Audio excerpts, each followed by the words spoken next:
and so to us we are concerned about the environmental issues that affect us as a community, and so we looked deeply into our community, and we were moved by the problem that in urban farming we are not able to produce, in urban centers we are not able to produce enough food because there is limited supply of land, so it does not support farming. So we decided to come up with small initiatives that will help produce much in small and limited space, and that's why we came with the vertical gardening. So this is one of the methods that can be used to produce food, and in another case it is also a method of cleaning the environment. So these ones are plastic bottles collected from our environment, which were litters, and so we've recycled them, filled them with soil, and they are ready to carry out any activity.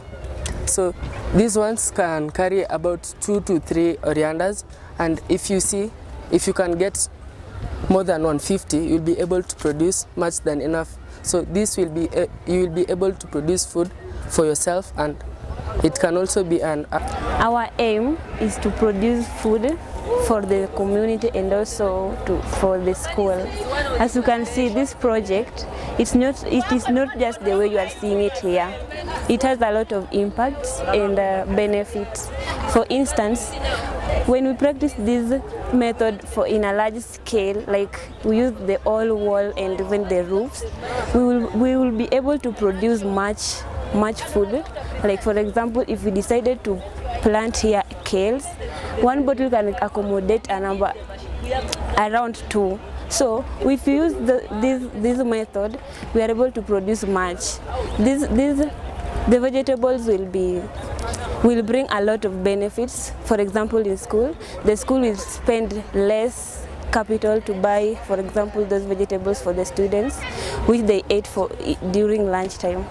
And then, me as a student, I can sell the vegetables to pay my school fees, and in that way, I will be able to help my parents with that finance. They will not struggle to pay my school fees.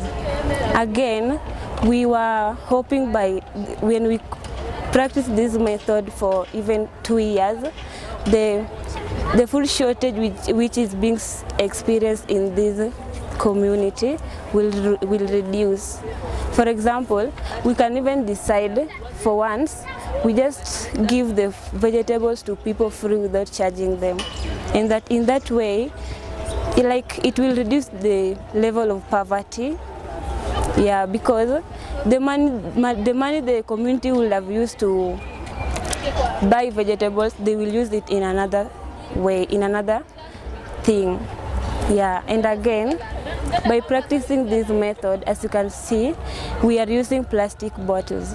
But if you practice it in a large scale, which means we'll be using a lot of plastic bottles.